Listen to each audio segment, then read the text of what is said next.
Welcome, everyone. Thank you for being here today. I'm Catherine Foster. I'm the Executive Director of New Winston Museum. I recognize a lot of faces of people that attend some of these programs, but can I see a show of hands of the people that are here for the first time? Great. Just a little bit about New Winston Museum. We're entering into our 4th year. May will be our 4th anniversary of being open. This is a temporary location for us, and so we really want to see the history of Winston come alive in a larger way and get out into the community more. So just keep that in mind. This exhibit right now is called Planes, Trains, and Automobiles, Winston-Salem Wheels of Change. And it talks about the impact that each of these modes of transportation had in our lives, not necessarily just the names of the people and the companies that made it happen, but really kind of the long-term effects. And I hope you'll come back and check those out. We are 100% privately funded. We receive no city or county funding. And so we'd love for y'all to consider investing in us through membership. And so there's membership brochures outside, out in the lobby. And we just have a lot of good things going on. We have a lot of potential, but we need your support to make that happen. So thank you very much. I want to introduce very briefly Alex Harris. Right here. Alex and I have been working together. She is a student of Salem, and she's going to tell you a little bit about herself. We often work with Salem interns, and we started this programming internship so that students have the opportunity to kind of get into a subject. Alex chose Civil Rights Activism, and this is the first one for this new quarter. The next one we will do will be about school desegregation. And then the third one will be about the Black Panther and Black Lives Matter movements here in Winston-Salem. So keep in touch with us through email. And thank you very much. And thank you, Alex. Thank you. Good evening.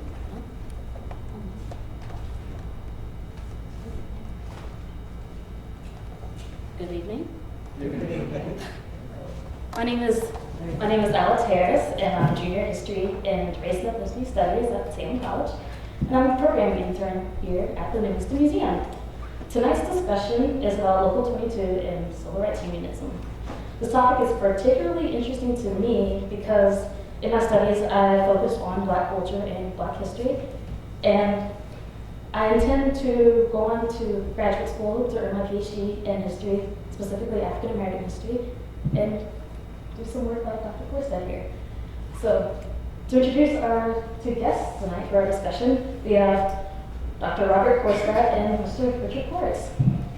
Dr. Korstad is a professor of public policy and history at Duke University. He received his PhD from the University of North Carolina at Chapel Hill in 1987. He is the author of several books, including the 2003 work, Civil Rights Unionism, Tobacco Workers, and the Struggle for Democracy in the Mid-20th Century South, which tells the story of Winston-Salem Local 22. Mr. Koritz is a member of the Board of Directors at the International Civil Rights Center Museum. Mr. Koritz and his wife are founders of Copenhagen Publishing, a company that's prided itself on publishing books that reflect the diverse cultures within the United States. He is also the son of the late Philip Koritz, Local 22 director during the 1940s Reynolds tobacco strikes. He considers himself a proud son of Local 22, and I'm excited to have them both here to have this discussion. So now, as an introduction to our topic, we're going to have a brief video about Local 22.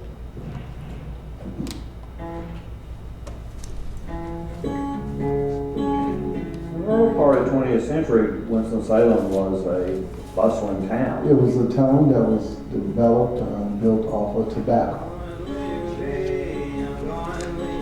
There were three main ruling class families in Winston-Salem: the Haynes, the Grays, and the Reynolds family. And together they were a ruling class. All the decisions that mattered in Winston-Salem were made on the executive floor and in the boardroom of the Reynolds building.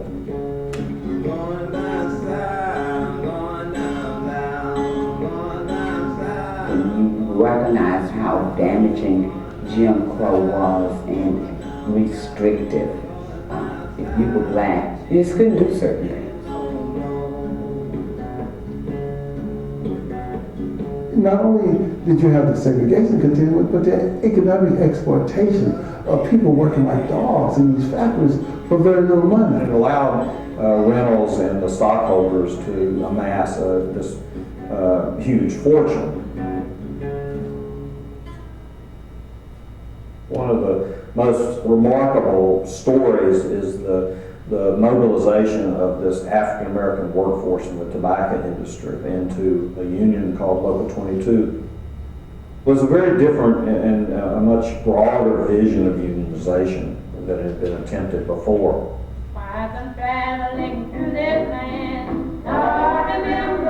They knew that trying to bring a union into R.J. Reynolds, that was like David taking on Goliath.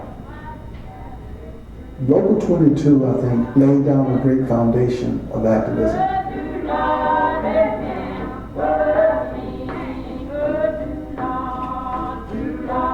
They led the election of the first elected black official in the southern United States against a white candidate since the end of Reconstruction. This union became a vehicle not just for some kind of economic improvement, but even more importantly, a vehicle for their emancipation.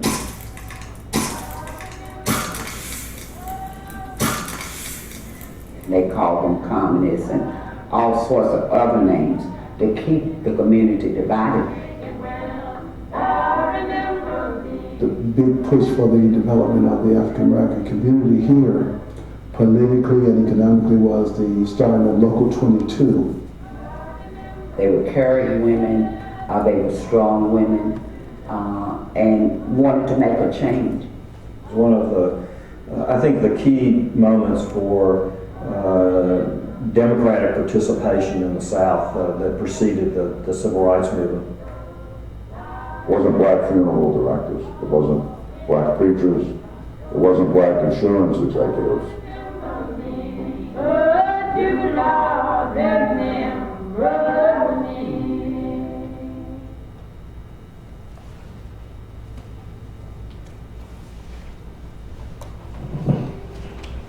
So, to begin, first you tell me how you got involved in working with Local 22. Okay. Well, I think for both of us, it's a personal and a family story, so I'll start off. Actually, my father was stationed during the war, World War II, in Charleston, South Carolina, and there was a union that was created there at the American Tobacco Company cigar factory.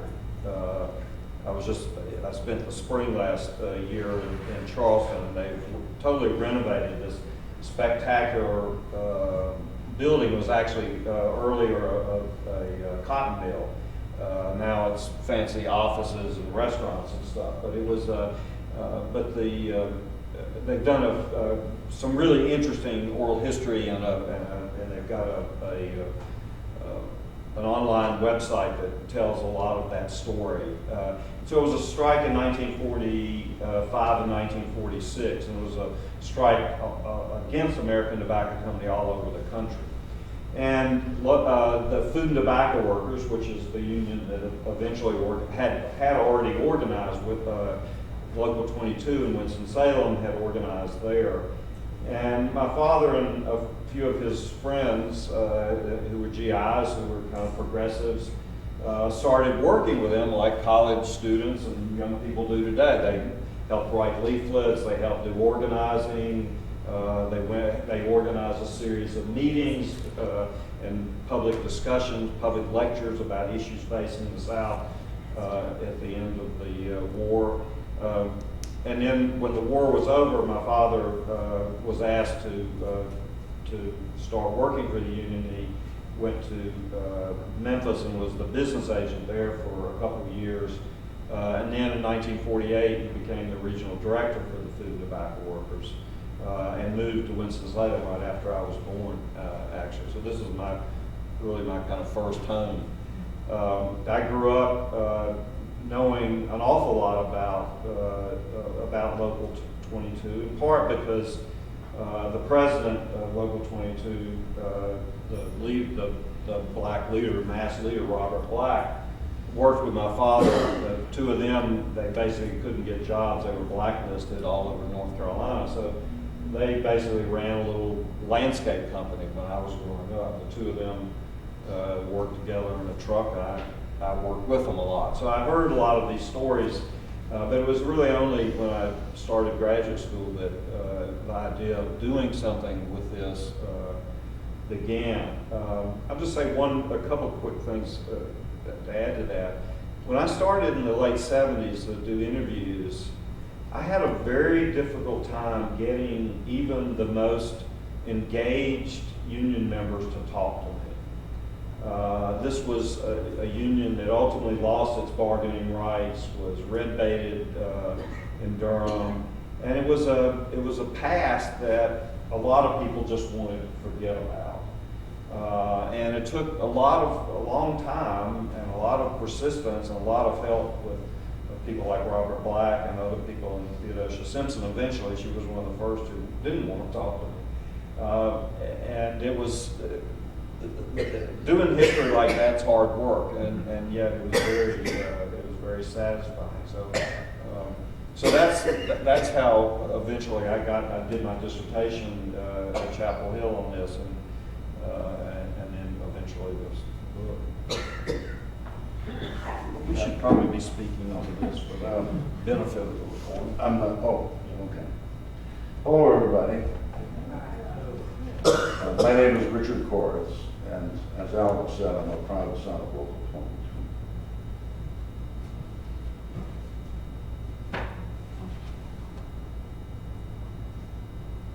All through my childhood, I don't mean teenage, well, into my teens, my earliest memory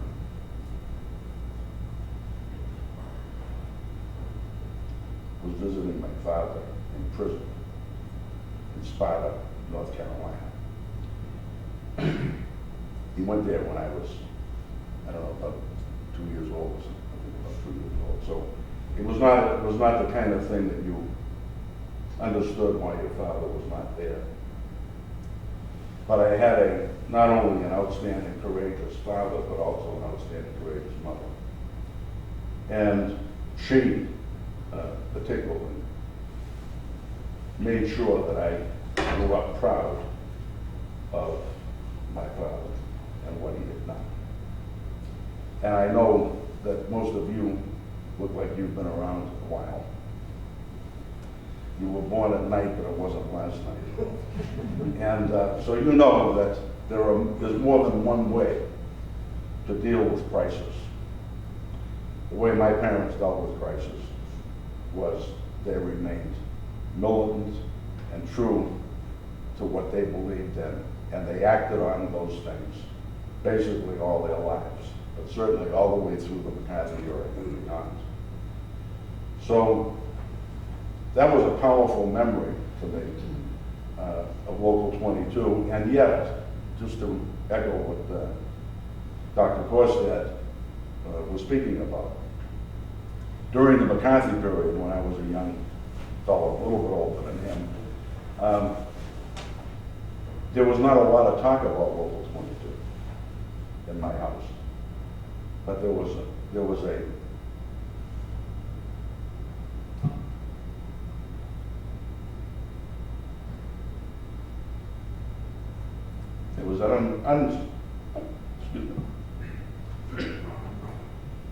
an unmistakable feeling that what had happened in Local 22 was a profound, wonderful thing. That was there. And just so that you can understand this, when my parents went back to their native Boston, which they did when I was about to start school so I could grow up in the bosom of the family up there, they continued the struggle. My father ended up being the head of the Civil Rights Congress in Boston, which, under the leadership of Paul Robeson and William Patterson, organized and had signed and issued, submitted to the United Nations a petition called We Charge Genocide about the treatment of the Afro-American people in the United States.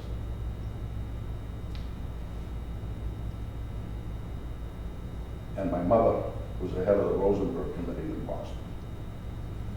So just for those of you that are old enough to know. I wish we had some more young people here, but a lot of you know what I'm talking about. So that's just to give you an idea of the quality of those people.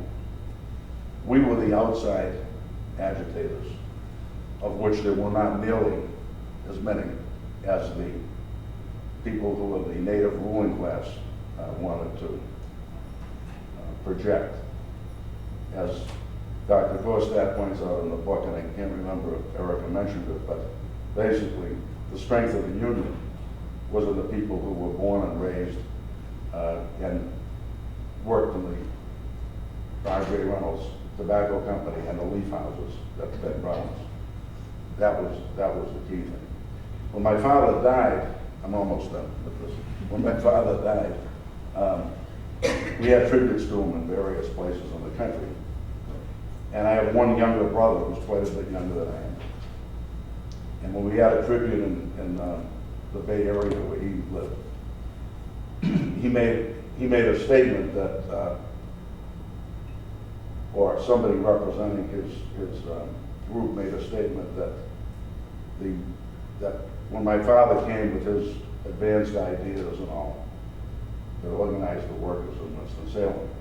And when that person finished speaking on his behalf, the only thing I took issue with was that. And I said, the people of Winston-Salem had already organized this tremendous union when we got here. What he did was he helped to make it stronger and more efficient and more effective. But the basic work had already been accomplished by them without his understanding, without his commitment and all that. And so that's my beginning. But Local 22 holds a special place in my heart. Thank you. So why don't you tell me about the conditions of the factory that led the workers to unionize? Okay, so the tobacco industry has a long history, and tobacco was one of the primary crops that got slavery started and American colonies started exporting back to Europe, primarily to Britain. In the years before the Civil War, planters, particularly in Virginia, started making their own tobacco, chewing tobacco, and particularly in smoking tobacco, and really setting up small shops on their plantations. And there were in Richmond and Danville a couple very small factories that were manufacturing the tobacco that was grown in the South.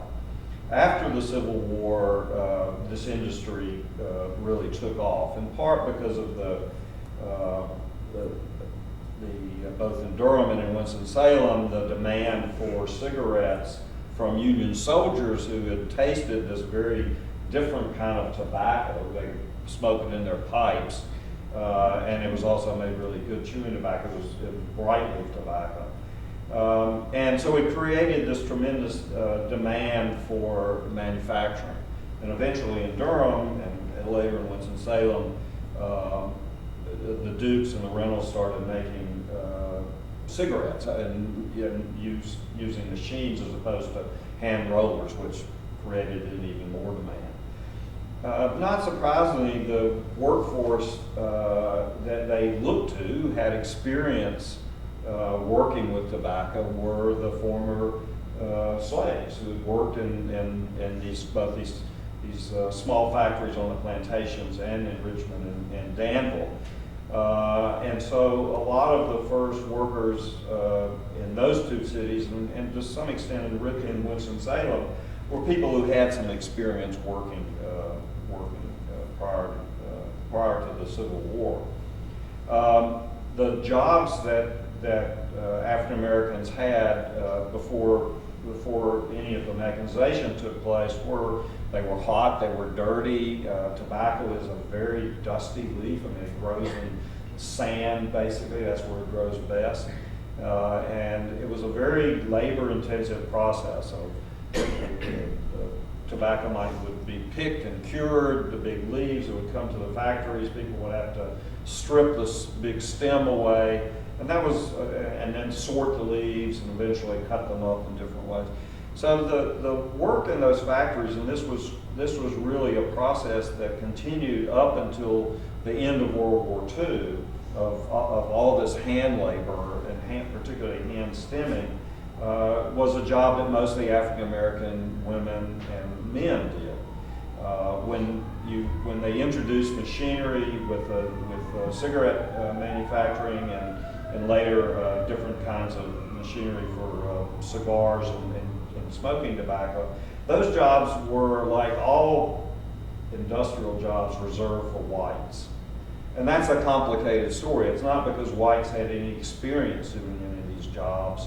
It was somehow assumed that industrial work required greater attention, greater skill.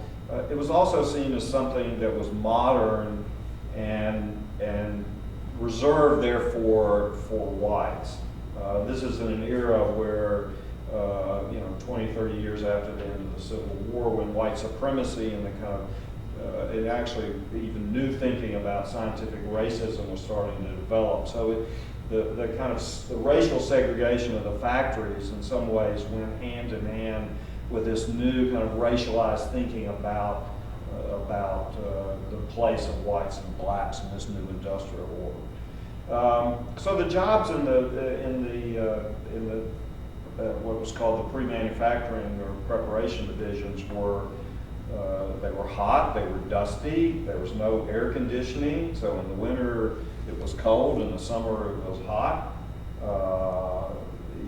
Tuberculosis was a problem because there was very little good sanitation. People were inhaling this kind of this tobacco and this dust all the time. So the health problems that went along with working in those factories were pretty bad. Two other things: low wages. Wages that were, if we looked at them, and I'm doing some studies in Durham right now, if we looked at them in today's dollars, people working for equivalent today to $2.50 an hour.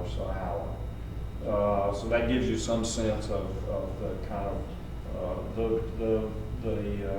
low level of the wages in those particular industries. And there was very little upward mobility in those jobs too, because there weren't all the jobs in the manufacturing reserved for whites.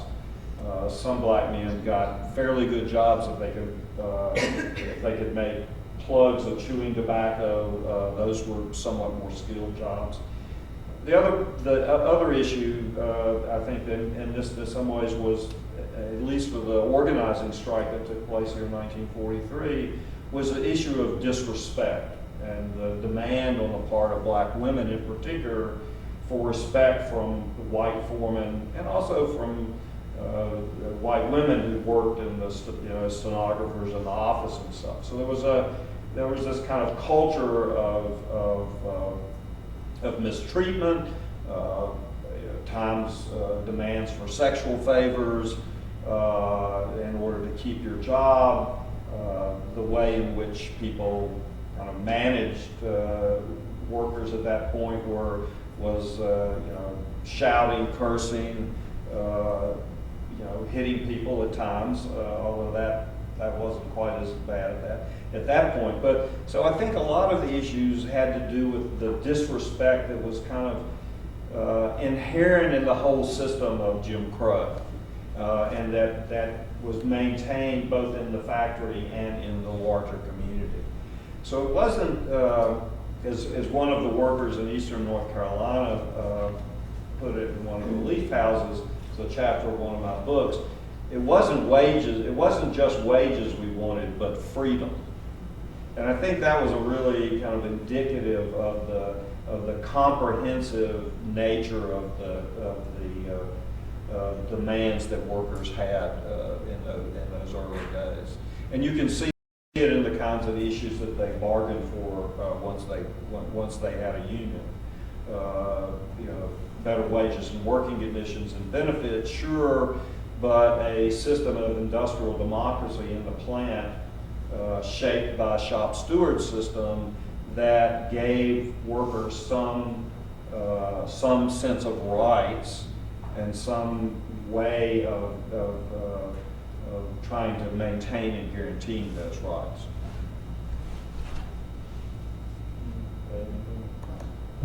Can you tell me more about the formation of Local 22 and some of their early work? Yeah, so in the early 1940s, the food and tobacco workers, at that point they were called Yucatawa. Yeah, they'd been United Cannery agricultural packing workers. Packing house workers. They've been organizing mostly farm workers in the South and in the Southwest and California in particular.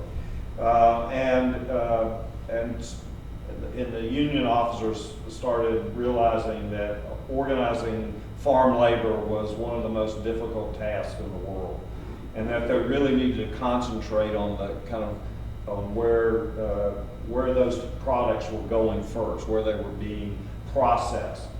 And they, in a way, so they started organizing canneries, which is one of the reasons for the name. And then they kind of got in tobacco in a kind of, there was a union in Richmond, another in a couple other parts of the country that the CO had organized, and they assigned them to the cannery workers. So they had started thinking about organizing people in tobacco manufacturing. Reynolds at that point was the most anti-union firm in the country. The Tobacco Workers Union of the AFL had already organized American Tobacco Company and P. Lorillard in Durham in the 1930s, and had tried to organize in Winston-Salem, and the company had been very effective in, pardon, playing black workers off against each other, but also just in resisting unionization. So in the early 1940s, the CIO came into Winston-Salem to try to organize. And they probably spent a year and a half. They had maybe 20, 30 people who would regularly attend meetings. They had a few ministers who were supportive. But by and large, they weren't making a lot of progress because Reynolds was kind of affectionately by some people, not affectionately by others, known as the Ford of the South, which Ford was again the largest, kind of the real anti-union automaker of the United States. So when you hear this notion that this was David fighting Goliath, that's probably you can't underestimate what an understatement that was. This was a company town that was very tightly controlled, and working in the tobacco industry was a good job. I mean, it was a better job than a lot of people had. It paid pretty regular wages. So, despite all the problems and stuff, getting people to join was not very easy. And a lot of it had to do with just fear. Just quickly, so this organizing had been going on for a year and a half or so. They maybe had 25 or 30 regular members, and maybe another 100 or so who paid dues occasionally. And one day there was an incident in one of the leaf houses where one of the male workers collapsed and had a stroke after his foreman wouldn't let him go home. He'd been sick, and the workers led by Theodosia Simpson and Geneva McClendon, who were two people who happened to be going to these union meetings. It could have been in another factory where there wasn't anybody who hadn't been going to those union meetings, and nothing might have happened. I mean, history doesn't.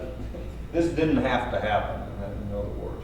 But they staged a sit-down strike on that particular floor, and the next day, as people went back into the communities, this is in June. It's hot. People are on the streets, they're on their porches.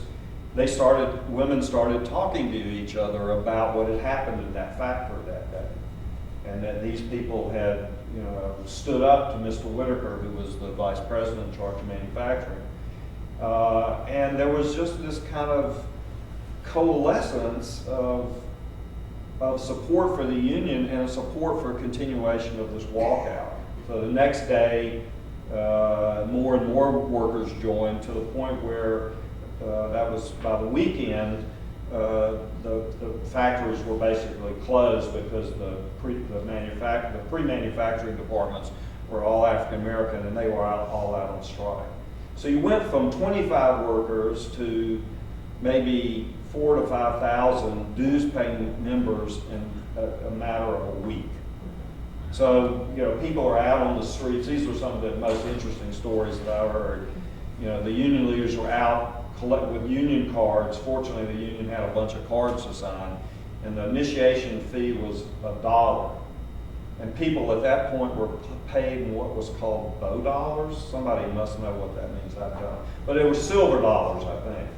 And so people had, when they'd gotten paid, they were being paid in silver dollars. So these union organizers had bags and their apron, the women had their aprons full of these dollars, these silver dollars that people had, you know, used to sign up the card. They negotiated an end to the stoppage, and then they had a national labor board election. So that's how the union got started, basically. I want to add on something which is in your book. We don't remember everything forever. I'll say even if we write it. But in line with what Bob said about the basic respect, you see this button that when I designed about 25 years ago. 30, that says workers deserve respect. And in that situation, he's already said it very well. I'm not going to repeat the importance of it, other than to say that when you're fighting for respect, you're fighting for power. That's what's behind it. You're fighting for some level of power, because the lack of respect is a reflection of the fact that those that are not giving you respect have all the power, and you don't. You have none. So that's the struggle for power. Now, in the situation, as Bob laid it out, that black man who died on the job, who collapsed and died, who had requested to go home, he was ill and all. But what directly preceded that was that the women who made up the overwhelming majority of the folks in that department had decided, I think through the lunch break, that they were going to challenge the supervisor who was firing a black woman with, I believe, 3 children or 4 children who needed the job badly. And in the confrontation, that Afro-American man declared his solidarity with the women and then collapsed and died. So it was actually more dramatic, but what it shows is that what Bob was saying about the demand, what the people needed most of all, which was respect and power, that was involved both in the initial crisis of the woman who was in need of help from her sisters, the stand taken by those women, and then having an Afro-American brother on the shop floor declare his solidarity with the women, which I'm sure was not unusual. Right. You know, in terms of the male supremacy, the divisions that are played up in all sectors of the working class, that was a hell of a decision that he made as well. So I just wanted, because I think that really, under the actual situation, really underscored it. The other thing that you can correct me on, but if I remember correctly, and I got a little bit out of it from, I wanted to deal with Erica on this question. Alex, I'm sorry. Alex, on this question. But the email was Erica, I think, right? Right. Okay, thanks. I'm just trying to, I deserve respect. But, where was I? A question that she asked. Yes, yeah. Robert Chick Black wasn't a woman, he was a man. But it wasn't just because he was a man that he was asked to come up by Theodosia Simpson and Geneva McClendon and the other women in that group. It was because of the tremendous respect that the workers in Reynolds, especially the black workers in Reynolds, had for Chick Black, who himself had gone to work with his mother when he was a little boy. When she was in those jobs, 6 or 7. right, and he was in that. He was, and just to say one thing about Chick Black, which I wanted to address with you anyway. My father used to say, and my wife Sandra and I had the privilege of getting to know Chick Black after we came to Greensboro in 1980. But my father used to say about Chick Black that if he told the workers in Winston-Salem to go down to Raleigh and burn down the State House, that they would have gone and done it. That's the kind of confidence that the people had. That doesn't mean he would have asked them to do it, but it reflects the kind of confidence that the workers had in Chick Black. So it wasn't an accident. And the fact that it was Chick Black and that he was the kind of formidable human being that he was, that helped organize the people in the people beyond that department. So those are the only things I wanted to say. I'll just add one quick thing to that, is that one of the effects of segregation and discrimination was that a lot of the women who were working in the tobacco factory at that time were well educated. Theodosia Simpson had been to college for a few years and had to drop out. Most of the union leaders were high school graduates. A few others had been to college. You know, they were people who in a non-segregated place would not have been in those jobs necessarily. And so you had, you had a number of people who were important leaders in their churches, particularly women. A few pastors who were also they worked full time in the church and pastored at night and on the weekends. So you had the black working class in those factories was different than the white working class, for instance, and that was one of the side effects of segregation that I think in fact really helped people organize. You had people with organizing skills, with speaking skills, with networking skills. They had pastors that they could go to. So they weren't, they had a lot of what we would call today, they had a lot of social capital that they could draw. Thank you. Can you tell me more about the gender and racial makeup of the union, and tell me how Philip Koritz got involved? I'll tell you about the makeup. So, the union was the factories, when they organized in 1943, there were probably 10,000 workers in the bargaining unit. There were another 2,000 temporary workers that worked in the fall. So of those 10,000 workers, probably 6,500 to 7,000 were African American. Probably a little majority of those were women. It's not, I can't get access to the employment record, so I don't have exactly the right number. In the union itself, the union was overwhelmingly African American, but there were at any one time 100 or so, at least white workers who were kind of union members. They were shop stewards in their departments, and they were they were isolated in their own particular way. So, and that group was pretty evenly divided between men and women. And you had some really, again, some strong young leaders there, as well as some older workers who had been part of the earlier organizing drives when the tobacco workers had come in, and they were mostly organizing on a segregated basis. So they were focusing on the white tobacco workers in the 1930s. So there was a whole bunch of these guys in there who'd been union supporters. I mean, the tobacco workers would have won an election if they'd been able to have bargaining unit that just included the manufacturing plants in 1937, 1938, but the company was able to demand a plant-wide bargaining. They wanted it both ways.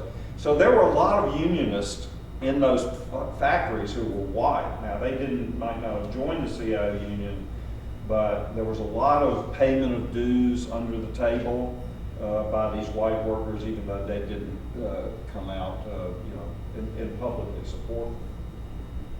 How'd your dad get?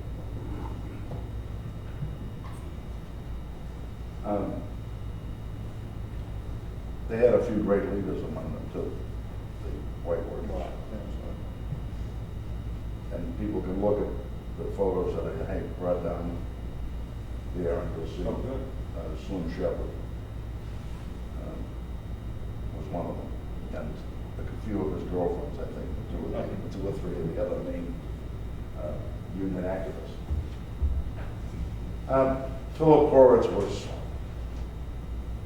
the acting secretary of the CIO Council in San Francisco when he was offered a job by Food, Tobacco, and Agricultural and Allied Workers. Their headquarters was in Philadelphia, and the original plan was for him to go to Philadelphia and be in charge of an organizing drive of a 5,000 worker cigar company in Philadelphia, with the idea that he would become one of the top two national leaders of the union. This is not something I read. I'm telling you what I was told. By the time he got there, the raiding of the CIO unions had really begun. The attacks on the CIO unions had become more ferocious. And he was originally sent, I think he was coming here, but he was originally sent to Baltimore to deal with a strike situation. And then he was assigned to Winston-Salem as the director of the union. He was from a union and a left-wing family. And he was still only in his 20s when he came, barely, but he was still only in his 20s when he came to Winston-Salem as the director of the union. But he was already an extremely formidable union leader. And when Bob came to our home and interviewed my father for the book, around 1982 or so, Bob would ask my father a question about some tactical situation that occurred in 1946 or so. So that was what, 36 years earlier. And he was that much older. He was probably around 60, which now looks like a young man to me. But Bob would ask him a one-sentence question. And without any hesitation, Philip Koritz could answer in great detail about exactly what the situation was and why they chose to pursue it in that way. Well, he already had that skill when he came to Winston-Salem. He was a contributor. He was not some bureaucrat that floated on down from above. And he was from the working class. I usually say he only spent one day in college, and that was visiting me. So anyway, I think that mostly answered the question. The other thing about it is that probably my parents believed that particularly the situation of the Afro-American people in the southern United States was an extremely important question for making fundamental change in the United States. So I think that it was not, and he had they had some acquaintance with what was referred to as the Negro question. So he was also not deficient on that question. And finally, his father, my grandfather, had been active in the defense of the Scottsboro Boys. So. Right, well, How would you describe the relationship between Local 22 and the Winston-Salem police? I don't want to deal with that one. And Bob probably knows more about that. He may have a more thorough answer. But the question itself is, in a way, it's naive, I have to say. Because, again, who was in power? You know, we talked about the ruling class. Bob spoke about the domination, I did in that video, about the domination of particularly of the Reynolds, the Haynes, and the Graves. And who kept them in power? The police. You can include the sheriffs if we want to make it a little more variety. You know, there's police and the sheriffs, but I think that was part of your question. So that determined the relationship, basically, between the police and Local 22. And Local 22, like most, I mean, there are provocateurs in a lot of movements, not so much unions, although there certainly have been in unions as well. But those of you who've been involved in different movements, you've seen certain people that did what seemed to be strange things, and it brought on what would be unnecessary, at best, unnecessary pressure from the state. And so I'm not saying but I don't think there was any of that. The leadership in Local 22 at all levels was too skilled, and the community was too strong in the support of that union, that I don't think there was any real room for those kind of forces. So I think that the violence and the repression was basically from one side, and that was from the side of the status quo. Yeah, I think I would say that the relationship between the union and the police was an extension of the relationship of the police to the black community. I just had a student write an honors thesis called Policing Black Durham, which is a kind of history of the relationship of the police to the black community. And one part of her story is the hiring of the first black policeman in the 1940s in Durham, and it happens about the same time here in Winston-Salem, in which they couldn't carry guns and they couldn't actually arrest people, but they were, they walked the beat. They were kind of community police. So, I think if you look, and so she's going back in time and kind of looking at the beginning of policing in the South, basically, and a lot of historians have done this, is that the slave patrols were basically the foundation of policing in the South. And then, there's not much of a police force, say, in Winston-Salem or Durham, really, until these tobacco factories start growing and you get a large urban migration. And so so looking at the history of the police and the union is very reflective, I think, of the way in which the police function within the black community, and that was to keep people in line, keep them under control. I mean, if you look at the statistics in criminal justice and courts and things, it's not that different than it is today.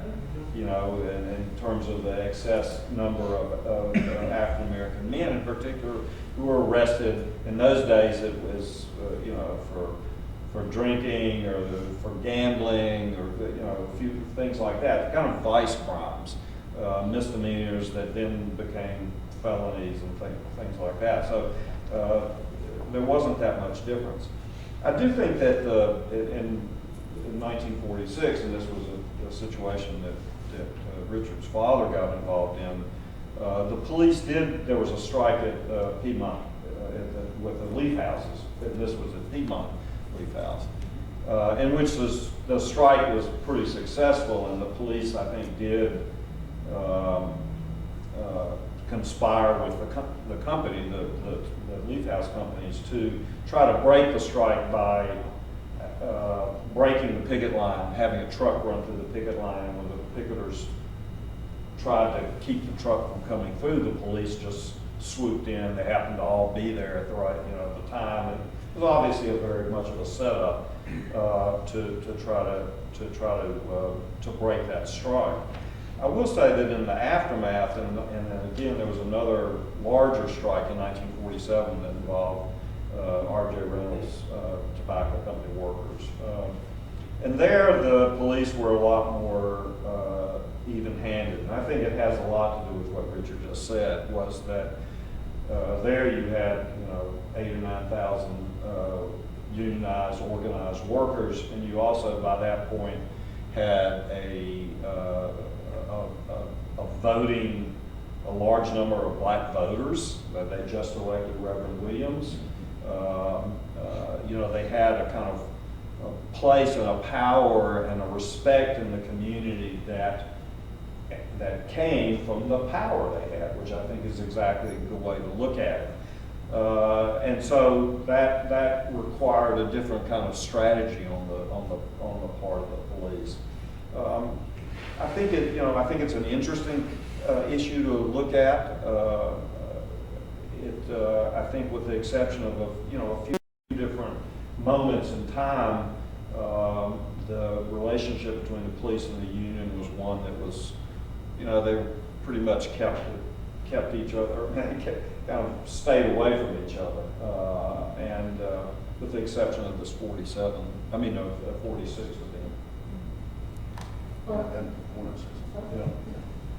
I agree with Bob, and I myself, from the time that I started looking at the question of Local 22, probably as a young adult, was surprised at how little violence was perpetrated against the union when you consider how much power that union developed. So, for example, anybody that was going to organize unions in any part of North Carolina, they didn't go to the AFL office. They didn't go to the CIO office. They went to the office of Local 22. They checked in with Local 22. It was a fur and leather workers union, whatever the union, laundry workers union, whatever it was. That's who the power was. That's who was really about doing the job. And as I was trying to prepare for this meeting, I was going over that great book. And that great book, but also the official corporate history done by Manny Tilley for the R.J. Reynolds Tobacco Company. And in it, when they mention Philip Koritz, and they give him an awful lot of credit, but they start listing all of these different union activities that were exploding, literally exploding in that 1 or 2 year period.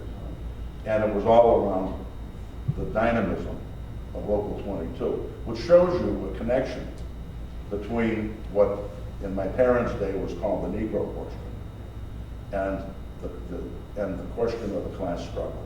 That these two things are not at odds with each other, but rather, when they handled correctly, that they complement each other, and they certainly did here. And by the way, when Reverend Barber became the state president of the NAACP, one of his first major speeches, and every time he opens his mouth, I think he gives a major speech, but one of his first major speeches, he pointed out that there was a great need for labor and civil rights unity, and that there had been this one shining example in the history of North Carolina, and it was Local 22. So what I was trying to get at with the police question you've already sort of touched on, which is the 1946 situation. So could you tell me more about the strike and the arrests and the trial? Okay. You know more about this than I do, but so in 1940, in the aftermath of organizing Reynolds, one of the first things that Local 22 did was organize the Leaf Houses. Now, Leaf Houses they're independently owned, for the most part, companies that do the same kinds of things that Reynolds did in preparing the leaf tobacco. So they would stem it, they would store it, they would clean it, various things. And there were leaf houses all over eastern North Carolina, southeastern Virginia, South Carolina. There were small independent companies, and they employed thousands and thousands of African American workers. In 1944, they were organized in Winston-Salem. They had their own union contracts. They were members of Local 22, so that added several more thousand members to the union. And in 1946, as part of Operation Dixie, which was this big drive by the CIO to try to organize workers in the South, the food and tobacco workers actually went into eastern North Carolina, and over a course of 2 or 3, 4 weeks, maybe a little bit longer than that, in the fall of that year, organized 10,000 additional workers into Local 10 of the food and tobacco workers. And these were all African American workers, and they were in places like Rocky Mount, Wilson, Greenville, South Boston. They were all over the state. I can remember when my father was here, he had to negotiate individual contracts with these companies, and he would have to go to each one of them and try to do that. In 46, when their contract came up in Winston-Salem, in the process of this large organizing drive, the companies decided in Winston that they weren't going to negotiate for the higher wages that were being demanded. I think wages was the big issue. The war was over, inflation was on the rise. I think the price controls on meat and other things had been cut. So people were really starting to struggle already. It's just, we're just a half year after, a year after the end of the war. Let me just say one thing about that. Just to amplify. Well, that's really. But actually, your point is exactly right. And in 1946, the 3 big industrial unions in electrical, steel, and auto all went on strike. They were all on strike at the same time. And 1946 ended up being the year that had the most man and woman hours lost to strikes in the history of the United States. And it was exactly around trying to catch up with the inflation. So I'm sure that had a big impact here as well. Yeah, and that's, so that was what the strike was about. And it, I think after it dragged on for a few weeks, and these, all this tobacco is coming into these people. They're buying the tobacco at auction, or they're having to work tobacco that they've been storing.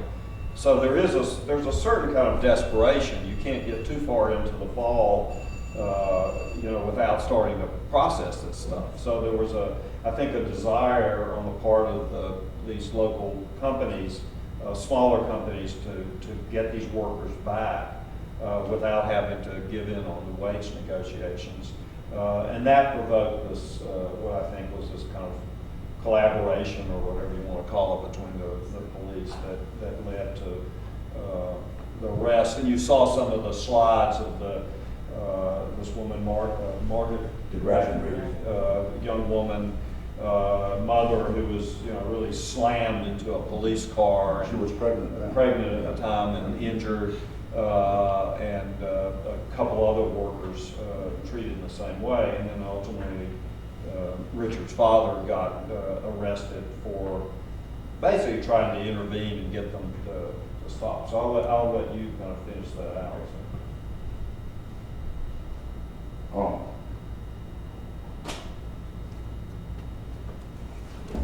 This is the official corporate history, and the history was finished by Professor Nanny Tilley, who I think was from West Texas State or she was a professor of agriculture at a Texas State University, but she came from the Durham area. She was from a tobacco farm family.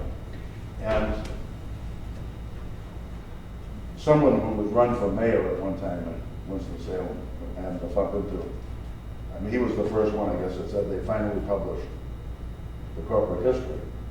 And his explanation, and he was not a radical, but his explanation for why the book had been suppressed for, I think, 18 years by the Reynolds Tobacco Company once they got it back, the manuscript back. Well, think about it. In '64, the Black Liberation struggle was doing quite well in the United States. By '82, it wasn't doing quite so well. So it was a little easier time to put out a book that surprisingly had a chapter that was a full chapter that was pretty fair, I would say, in a way. And one of the things that Nanny Tilley writes in this corporate history is the following. This is from page 393. It is doubtful that the trial was fairly conducted, as it was largely the word of the policeman against that of a suspected communist and 3 Negro leaf workers. Judge Russo sentenced Koritz to 12 months in jail instead of the 6 he had received in municipal court. Yet the judge appeared troubled in conscience, declaring, "I may be wrong, but I think I gave the defendant, Koritz, a fair trial. I'd feel bad if I knew that I had the last word on a person's liberty." So that's from the corporate history on that issue. I don't know if there was any more to that question that you wanted to answer. But do you have any more follow-up on it? Okay, there we go. Well, you mentioned reprobating communism, so I'm going to jump on that. So the Winston-Salem Journal Sentinel made an accusation of communism for Local 22. So can you tell me more about that? Why did they do it? And were they within their rights to do that? Now, this is obviously one of the hardest issues for me to write about, and you know, to try to deal with, in part of just the history of anti-communism and also the kind of silence that went with this on the part of people who had been active, you know, whether they've been on the left, whether they've been in the Communist Party or not, all of their lives. I mean, there was a reluctance on the part of people to talk about those experiences for very good reasons. I mean, given the kind of reaction against them. You know, there's no question that the food and tobacco workers, that some of the officers and some of the lead organizers were at times members of the Communist Party. Donald Henderson, who was the creator and the founder, was a member. I don't know that he ever acknowledged. Well, he probably did in some ways, but he was a member of the Communist Party and an active member, and he certainly hired people who, whether he knew they were communists or not, had kind of the organizing credentials and stuff of militant labor leaders. So some of the people who came through Winston-Salem obviously were members of the Communist Party. You know, in my own kind of look at the relationship between the Union and the Communist Party, I think there were a few people who were not necessarily active workers or active in the Union, but were in the Communist Party in North Carolina who were probably, a little out there and far-fetched in the kinds of issues that they took on, particularly with respect to foreign policy. But it's very hard to find decisions, for the most part, in the Union that didn't conform to really good trade unionism anywhere, whether it was whoever was making those decisions. There was a very brief time in 1940, right after the war, when there was a national organizing drive by the Communist Party to bring black workers into the party. This was going to be and it was about the South. The South was going to be the linchpin in creating a progressive movement that would extend the New Deal to more and more people. You got to remember, the New Deal was basically left black workers and blacks out of it. So I think that there was this moment when there were 150 people who had signed, at least had signed a Communist Party membership card. now, and there were probably for a period of the year some membership meetings. Most of them were people they were reading book clubs. The interesting thing, Junius Scales, who was the head of the North Carolina Communist Party and one of the very few people who self-identified as a Communist Party member, he came and attended some of these meetings. He said, you know, I could never tell the difference between a union meeting, a church meeting, or a Communist Party meeting. He says that they all always started with prayers. They always started with songs and singing, and they always ended with prayers. And a lot of the stuff in the middle of that was a lot the same. That doesn't mean that. I think the one decision that the union made, that I think a lot of people, you know, in retrospect, felt that the union made a mistake, and that this was partly the result of the Communist Party leadership, was not signing the Taft-Hartley anti-communist affidavits in 1947, I guess. And I don't know whether that's true or not. I mean, that was something that several people, including my father, thought that the union might have done differently. That might have given them a little bit of an edge there. In the end, I think it was great publicity for the newspaper. It was a great way of trying to stigmatize a very incredibly democratic, African-American-led, women-dominated movement that was anathema to everything that segregation in the South and the white South stood for at that time. It didn't matter whether you called them, you know, communist or, you know, I mean, people were calling people communists for a long period of time in the South, and they continued to do it, you know, and, you know, they still do it to some extent. It's one of these words that's intended to frighten people. So I think that's, I think it's not that it wasn't present as an issue, but I think in the story of Local 22, it's a really minor, in some ways almost, you know, unsubstantial, well, something. I'm sorry. I have a little different tack on it, although I don't disagree with anything that Bob said about it. I think that it's not a coincidence that probably the greatest union in the history of the Southern United States was Local 22, and that at one time approximately 150, mostly people active in that union, majority black workers, most likely a majority women workers, that they were in the leading responsible positions. Many of them, not all, many of the leading responsible positions. And it was the greatest union probably in the history of the Southern United States. That's not a coincidence in my view. So it is not insubstantial, but it is not substantial in the way that those that project anti-communism put it, or even in those that might not realize that they're taking an anti-communist stand. But whenever you look at anything in history from a point where things are in tough shape, it seems like all the rest of the history was leading to that tough position.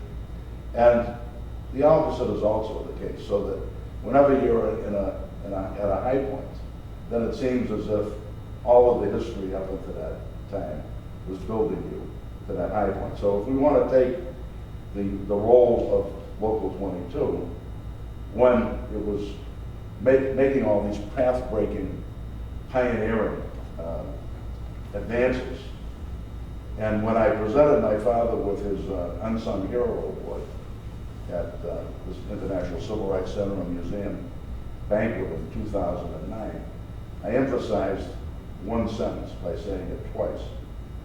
And the mayor and the U.S. Senator and all of those people that were there they got to hear it twice. And that sentence was something like this. In the 1940s, it was black and white, but primarily black industrial workers who led the struggle for civil rights in North Carolina. And I said it a second time.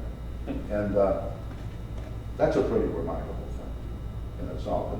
And you know, I'm quoted at the end of that. I like this version. See, Jonathan, I like the new version of the video. But at the end, where I'm saying it's not funeral directors and it's not insurance people, it was black and white, primarily black industrial workers. They were the ones who led that struggle for civil rights in North Carolina in the 1940s. So I think that's connected to the question of communism. And you know, you say this, and I like you, even you know, we just met today. But I'm going to criticize this one part of the question. Did they have a right to do it? You asked it again. You've had it listed. Did the companies, or did Reynolds, or did the powers that be have the right to assert anti-communism? Well, they have all the damn rights. That's part of the problem. They have all the rights. So the question never occurred, do they have the right to do it? If the workers were running things, would they have the rights? Well, they wouldn't be in the position that they were in 1946 and 7. But I did want to read. It took me. I was telling Bob as we were starting, and I started looking at my files. I probably spent an hour or more looking for this one thing, and I looked on, and then I went online, and so on, and I found things that were connected to it. But then I came here, and I stumbled through my stuff, and there it was. So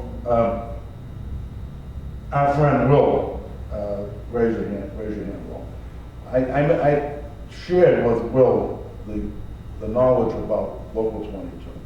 And then to his credit, he led an organizing of a historical marker for Local 22, which Larry Little and I and Sandra played a big role in helping to, and Bob, in helping to bring about, which was quite a good event. But prior to that event, on April 19, 2013, the Journal Editorial Board issued an editorial that started with this sentence. And this is partly an answer to you on the question of the role of communism and did they have a right to say it and so forth. This is the bourgeois newspaper of Winston-Salem, North Carolina, in 2013. The legacy of the Local 22 Union at R.J. Reynolds Tobacco Company in the 1940s is as proud as the journal's coverage of the Union is regrettable. Mm-hmm. So I don't have to say anything more about did they have a right to say it? Evidently, they have some problems, at least in 2013, saying that they're saying no, they didn't have a right to say it, at least not how they said it or whatever. They find it regrettable in 2013. Now, does that mean that we can count on them to not do it next time? No, because the question of power is still involved. The question of maximum profits for the corporations is still involved. So those are the things that are going to trump their new, pardon that term, that are going to trump their new morality that they issued in 2013. But I think that kind of answers your question. That's why I was looking for that. I just want to just reiterate this. There is a reason why this book is called Civil Rights Unionism, and I think it's the thing that Richard says, which is that, and the argument of this book is that there was a civil rights movement in the 1940s that was led by African American workers, was based not in churches but in the workplace, and particularly in the trade union movement. And that had a series of economic demands and workplace demands that were quite different from the movement that emerges in the 1950s and 1960s. And this isn't to be critical of the movement that emerges in the 50s, it's just to try to understand the ways in which this earlier movement, the kinds of things that it was fighting for. If you take a look at Dr. King's writings and speeches at the end of his life, you know, the agenda is pretty much the agenda of Local 22 and the other black unions that were organizing in the 1940s. And so I think the Winston-Salem story is emblematic of a larger struggle that was going on in the United States in the 1940s. In a way, is still going on today. I think that's one of the reasons that a book like this resonates, why the story of Local 22 is so critical for young people like you. If you're looking at, you know, if you're looking at these issues, if you're looking at issues today in a city like Winston-Salem, where you have some of the highest concentrations of poverty in the country, Greensboro is just about as bad. Durham is not much beyond it. If you just look at a whole set of statistics and look at the kind of inequalities that exist today, it's hard to it's hard not to think that there aren't lessons to be learned from the kind of struggles that took place in this earlier time. Just want to I want to try to finish the discussion about red baiting and the communism portion before we go to if we have one or two other things. But I'm looking at your questions, and you said, were they within their rights to make the accusations, and they answered it for you, I think. But the last question on that is, what role did red baiting play in the downfall of Local 22? And I think that again, it was and Bob knows more about the specific impact that it had. But Local 22 never lost the support and the participation of the black community of Winston-Salem. It never lost this, no matter how much red baiting had gone on. The achievements of Local 22, the vehicle that it represented for the expression of people's hopes and aspirations as people who could stand up with full human dignity, was too much.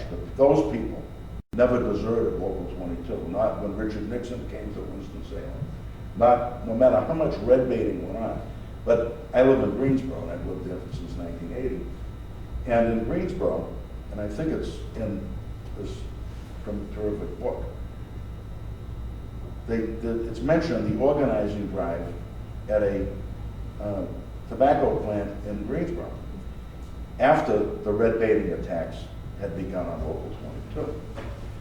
And the vote, I think the union, I don't know if it was Local 22 or it was just FTA affiliated with Local 22, I can't remember.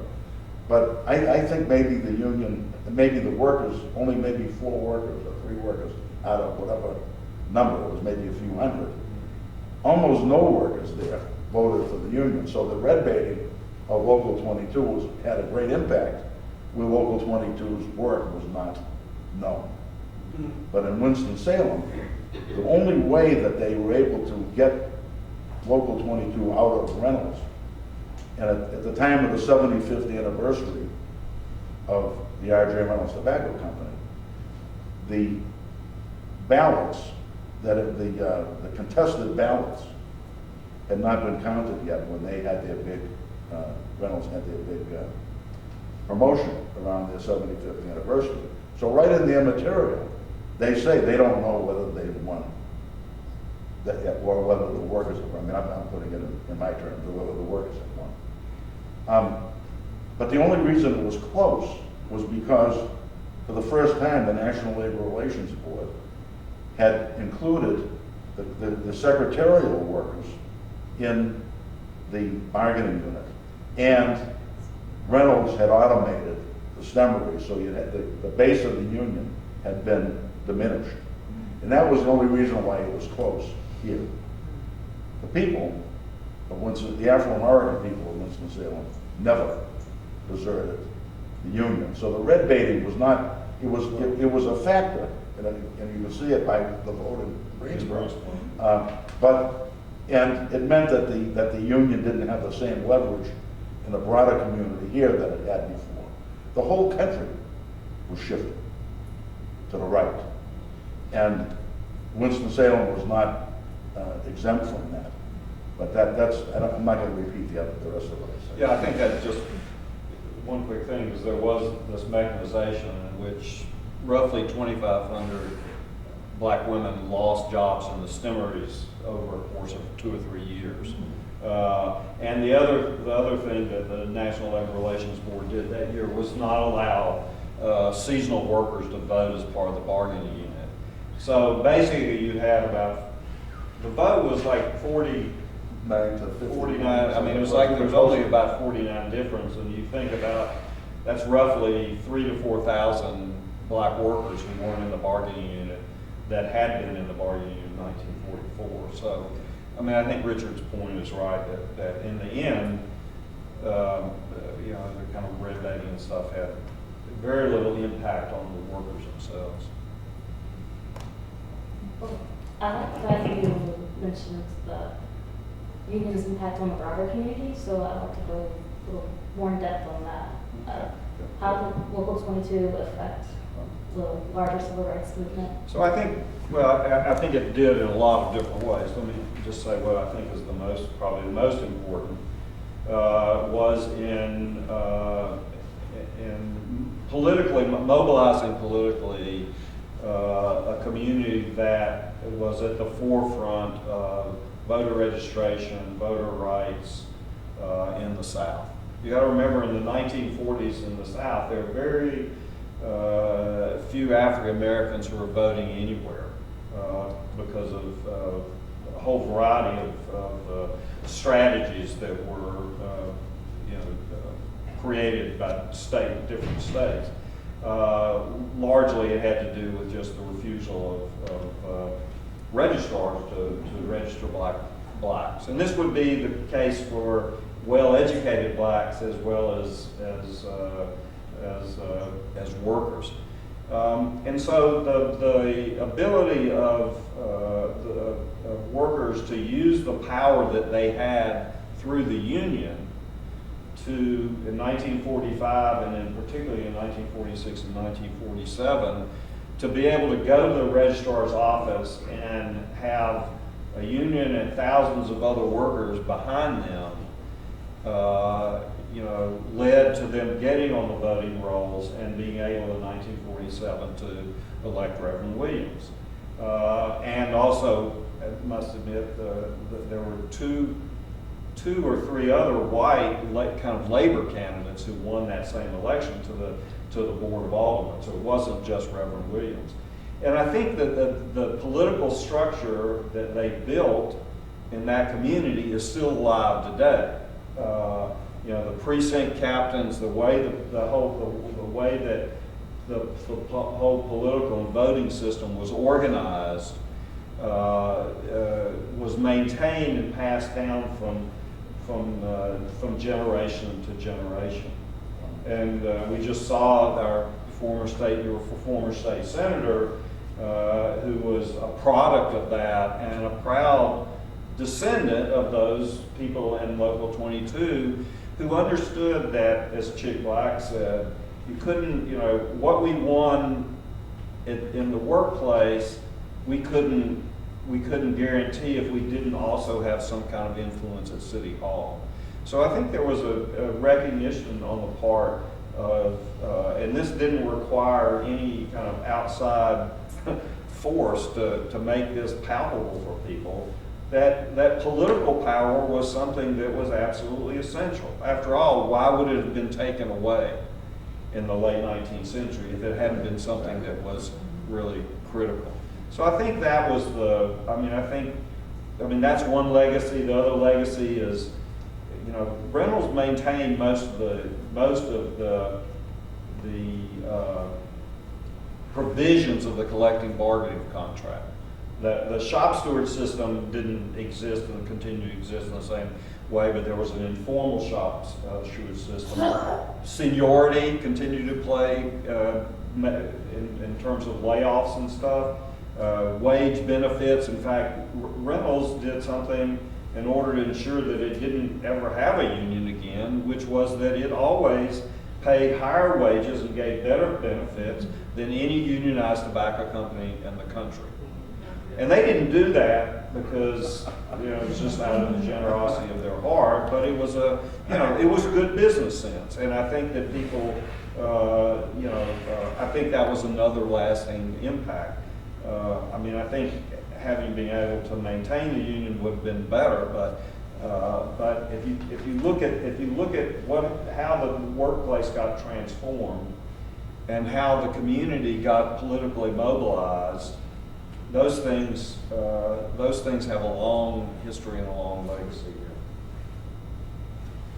Yeah, I want to add a couple of things. One is, I wish Larry Little had been here today, because Larry Little also, I think, benefited from this. His mother was And he, to his credit, Larry Little recognized, and when he comes here, you can ask him the question and see if I'm telling the truth. He's very clear that he also was a proud son of Local 22. I think his parents both, but I know his mother was quite active in Local 22. And he points to that. Larry was not only was he a long-time alderman here, I think that's the right term, now no longer, but he was then. But also he was the founder of the Black Panther Party in Winston-Salem. And he recognized that he was standing on the shoulders of giants. And I also met a few years ago a woman who at the time was the head of the afl-CIO's Women and Minorities Department, who was a native of Winston-Salem, named Roz Pellis. And when I was talking, I think before I met her, I was talking to her on the phone about some upcoming activity here in Greensboro around celebration of the King holiday that she was leading. And somehow we got around to Local 22. But at any rate, I brought a copy of Bob's book to present to the woman who was the #2 leader of the afl-cio at one of the events there in Greensboro. And I brought with me one or two of these photos that I have in the back that I invite folks to look at. And one of them had Miranda Smith in it, the highest ranking black union official in the United States. Came out of Stanley and Reynolds. And to my shock, when I met Roz Pellis, she said, "Oh, Miranda Smith." And I couldn't believe she knew who Miranda Smith was. But she was raised next door to where Chick Black had lived.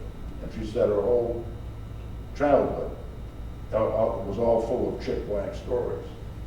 And Chick Black had to leave, as Bob talked about, and moved to Greensboro and worked with Bob's father for years. And he played a behind-the-scenes role in the beginning of the sit-in movement in Greensboro at Woolworths. But also, I was going to say something else that Chick did. You know, bro. I am. Anyway. So the question of the Black Panther Party and Larry Little, Larry will acknowledge, oh, the role, I know what it was. Roz Pellis told me that at that time, but when she retired from her job at the afl-cio, what she was planning to do was move back to Winston-Salem and write a book about the Black Panther Party and why it was perhaps the only Black Panther Party chapter that was a predominantly working class chapter in the United States. And her reason was because of the experience of the black masses of this city with Local 22. They already had seen a radical black organization. And so the Black Panther Party was not a giant step for them at all. So that's some of the legacy that, and along with what Bob had to say about it. So we had, go ahead. I was wondering if we had questions and stuff. I just have one more question. Okay, good. Yeah, but then we want to Yeah. let the audience, right? Yeah, go ahead. Can you tell me how you think local 22's legacy can affect modern activism, modern civil rights activism? Okay, I'll just say a couple things. One is that, there's no barrier, there's no opposition that can't be overcome with passion and organization and thoughtful leadership.